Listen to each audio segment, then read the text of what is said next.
Hello everyone, I am Astha. Welcome to our YouTube channel Government Job Genuine Notification. Uttar Pradesh से assistant teacher vacancy notification release हो चुका है। Assistant teacher train graduate grade teacher male and female दोनों ही candidate के लिए। इसमें जो online application है वो आज से स्टार्ट हो गए। आप यहाँ पर डेट देख रहे हैं 28 जुलाई 2025 से एप्लीकेशन स्टार्ट हो गए हैं। लास्ट डेट 28 अगस्त 2025 रखी गई है। पूरा एक महीने का समय आपको अप्लाई करने के लिए दिया गया है। करेक्शन विंडो जो आपकी रहेगी and online application fee submit, यहाँ पर ये आपका 4 सितंबर 2025 है। अप्लाई आपको ऑनलाइन करना होगा। ऑनलाइन करने के बारे में आपको यहाँ बताया गया है। पहले आपको कौन सी स्टेज फॉलो करनी है, फिर क्या है, तो स्टेप बाय स्टेप यहाँ पर बताया गया है। आप इस नोटिफिकेशन में देख लेंगे। अगर आप इसमें आवेदन कर रहे हैं असिस्टेंट टीचर की वैकेंसी के लिए, तो इसमें एप्लीकेशन फ़ीस अनरिजर्व कैंडिडेट के लिए, इकोनॉमिक जो EWS कैंडिडेट हैं और OBC, इन 3 कैटेगरी से अगर आप बिलोंग करते हैं तो 125 रुपये रहेगी। SC ST कैंडिडेट हैं तो 65 है।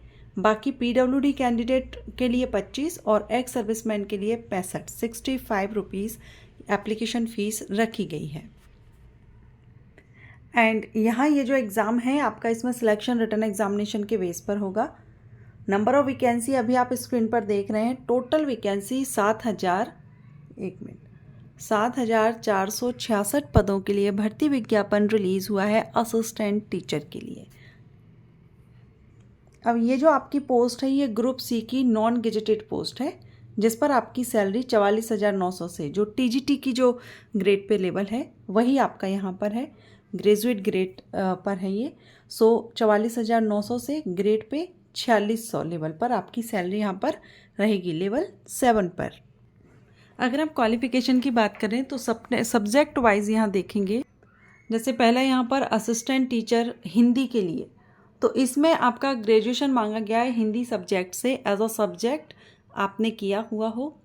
एंड इंटरमीडिएट, और यहाँ पर आपका जो इंटरमीडिएट है उसमें अपना संस्कृत एज अ सब्जेक्ट रहा है, तो आप इसके लिए आवेदन कर सकते हैं। एंड ये आपका उत्तर माध्यमिक परीक्षा फ्रॉम यूपी संस्कृत शिक्षा परिषद से आपने किया हुआ होना चाहिए, और BEd यहाँ पर आपसे मांगा गया है। सेकेंड आपका इंग्लिश सब्जेक्ट के लिए है, तो इंग्लिश में आपका इंग्लिश लैंग्वेज, आपका इंग्लिश लिटरेचर से आपने ग्रेजुएशन किया हुआ हो, प्लस BEd आपका होना चाहिए। वहीं अगर मैथमेटिक्स के लिए आप अप्लाई करना चाहते हैं तो ग्रेजुएशन आपका मैथ सब्जेक्ट से हो एंड प्लस BEd आपका होना चाहिए। अगर आप साइंस सब्जेक्ट से टीचर बनना चाहते हैं साइंस सब्जेक्ट में, तो इसके लिए आपका graduation physics and chemistry and as subject आपका होना चाहिए। फिजिक्स और केमिस्ट्री आपका एज अ सब्जेक्ट रहा हो ग्रेजुएशन लेवल पर।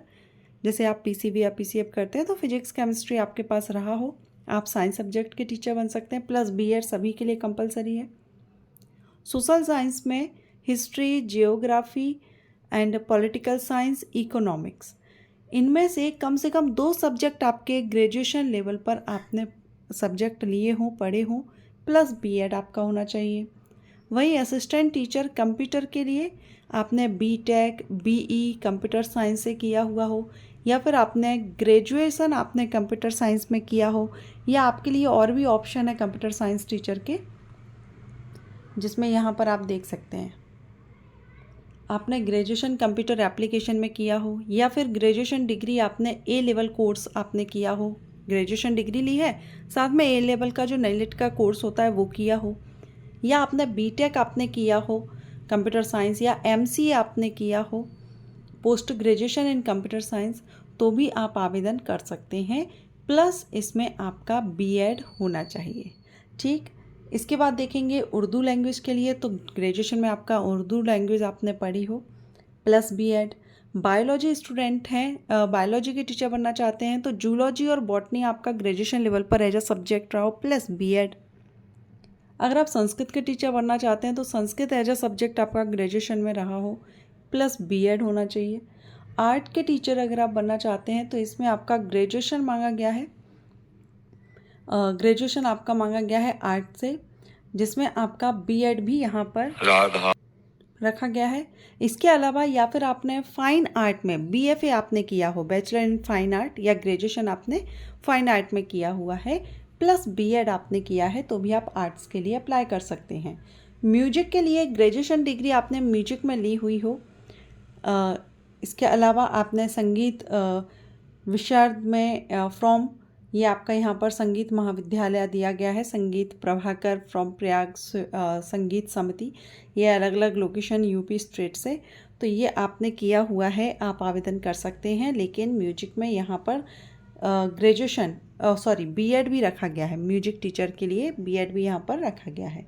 असिस्टेंट टीचर कॉमर्स के अगर करना चाहते हैं तो आप कॉमर्स आपने एज अ सब्जेक्ट ग्रेजुएशन आपने किया है, means B.Com plus B.Ed। Physical education के लिए आपने ग्रेजुएशन किया हुआ हो प्लस आपने BPEd या BPE किया है, आवेदन कर सकते हैं। होम साइंस के लिए ग्रेजुएशन डिग्री होम साइंस में ली हुई हो प्लस B.Ed। एग्रीकल्चर हॉर्टिकल्चर के लिए आपने एग्रीकल्चर या हॉर्टिकल्चर में ग्रेजुएशन किया हो प्लस B.Ed। अब एग्रीकल्चर में आप एक बात याद रखेंगे कि ये जो एग्रीकल्चर में वैकेंसी है असिस्टेंट टीचर की, ये सिर्फ मेल ब्रांच में वैकेंसी है, इसलिए सिर्फ मेल कैंडिडेट इसमें आवेदन करेंगे एग्रीकल्चर के लिए, बाकी फीमेल कैंडिडेट अप्लाई इसमें नहीं करेंगी। एज लिमिट की अगर हम बात करें तो मिनिमम एज यहाँ होनी चाहिए 21 वर्ष और मैक्सिमम 40 वर्ष। 21 से 40 वर्ष एज रखी गई है, जो कि 1 जुलाई 2025 से आपकी एज देखी जाएगी। रिजर्व कैटेगरीज के कैंडिडेट को इसमें छूट मिल जाएगा। Relaxation in upper age limit, upper age limit shall be greater by 5 year for candidate belonging to SC/ST of UP state के होंगे, उन्हीं को यहाँ पर छूट मिलेगी। बाकी जो OBC कैंडिडेट हैं उनको भी यहाँ पर 3 ईयर की छूट दी गई है। PWD कैंडिडेट को 15 साल तक की छूट उनकी कैटेगरी के अकॉर्डिंग दी गई है। एग्ज़ाम पैटर्न देखेंगे तो इसमें आपका सबसे पहले प्रथम चरण आपका प्री एग्जामिनेशन होगा, जिसमें आपका सामान्य अध्ययन मुख्य विषय, ठीक है। तो सामान्य अध्ययन परीक्षा योजना आप देख रहे हैं, एक पेपर होगा, प्रश्नों की संख्या 150 रहेगी, कुल 300 प्रश्न आंसर आप जो नंबर मार्क्स जो आपको मिलेंगे, 150 प्रश्न के 300 मार्क्स आपको मिलेंगे। हर एक प्रश्न 2 नंबर का होगा और 2 घंटे का समय आपको इसमें दिया जाएगा। MCQs टाइप्स क्वेश्चंस होंगे।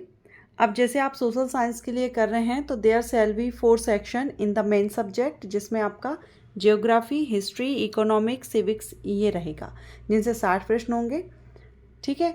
और the candidate shell choose any 2 section out of the 4 section and answer them. तो ये आपके टोटल यहाँ पर दिया गया है 4 सेक्शन के बारे में। इसके बाद आप यहाँ पर देख रहे हैं खंड आ खंड बा, ये मुख्य परीक्षा है। मुख्य परीक्षा के सभी प्रश्न अनिवार्य होंगे।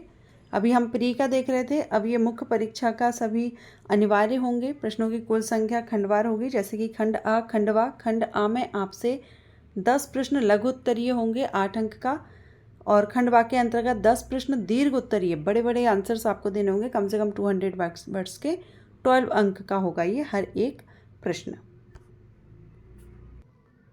अब यहाँ पर आपको यहाँ सिलेबस भी दिया गया है डिटेल में, तो आप सिलेबस भी देख सकते हैं। ये अभी यहाँ पर हमने देखा, ये PWD कैंडिडेट का ये द्वितीय चरण मुख्य परीक्षा यहाँ पर आप देख रहे हैं, ये फर्स्ट था। इसके बाद ये द्वितीय चरण मुख्य परीक्षा जो हम देख रहे हैं, ये आप देख रहे हैं परीक्षा का आयोजन। मुख्य परीक्षा एक ही पेपर होगा, प्रश्नों की संख्या 20 होगी, 10-10 जो अभी हमने देखी थी, एंड कुल अंक 200 हैं। 3 घंटे का समय है मुख्य परीक्षा, जिसमें परीक्षा का आयोजन आप देखें खंड आ खंडवा। फिर ये PWD कैंडिडेट के अंतर्गत जो सहायक अध्यापक के पद हैं उनकी योजना, एग्ज़ाम पैटर्न क्या रहेगा उसके बारे में यहाँ बताया गया है। तो ये अलग अलग परीक्षा का जो आयोजन यहाँ पर दिया गया है, ये अलग अलग आपके एग्ज़ाम के हिसाब से, जो PWD के लिए है विशेष स्पेशल एजुकेशन, तो उनके हिसाब से और यहाँ ये बताया गया है। तो आप इसको देख लेंगे और डिटेल सिलेबस आपको इसी नोटिफिकेशन में मिल जाएगा। साइंस, फिजिक्स सभी का यहाँ पर डिटेल सिलेबस दिया गया है। एग्जामिनेशन सेंटर आपको यूपी स्टेट में ही रहेंगे, लोकेशन आपकी यूपी स्टेट में ही रहेगी। LT ग्रेड टीचर क्या होते हैं अगर आप नहीं जानते हैं, इस पर मैंने वीडियो अपलोड किया हुआ है, लिंक आपको आई बटन पर दूंगी, उसको आप विजिट कर लेंगे। ये वीडियो अच्छा लगा हो या ये वैकेंसी अपडेट आपके लिए यूज़फुल रही हो तो वीडियो को लाइक एंड शेयर करें। Thank you.